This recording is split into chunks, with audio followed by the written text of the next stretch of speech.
Existuje lepší spôsob, ako je spôsob tlačených prezentácií s poznámkami. Táto 2D tradičná metóda zároveň zvyšuje riziko nedorozumení a chýb. Zaujíma vás, ako vysvetľovať zložité myšlienky alebo zadávať požiadavky na úpravy efektívnejšie? Pomocou Vectary môžete importovať CAD súbor a nastaviť interaktívne komponenty.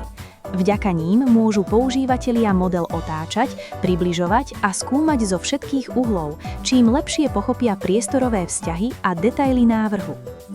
V tomto príklade bol vnútorný panel dverí vytvorený vo Vectary s animáciami pri prechode kurzorom, ktoré zvýrazňujú konkrétne komponenty. Kliknutím na ne sa otvorí rozložené, explodované zobrazenie a zobrazia sa dodatočné informácie o tom, kde a ako sú pripojené diely k hlavnému panelu. Projekt je možné zdieľať prostredníctvom odkazu, ktorý sa jednoducho otvorí v prehliadači na akomkoľvek zariadení.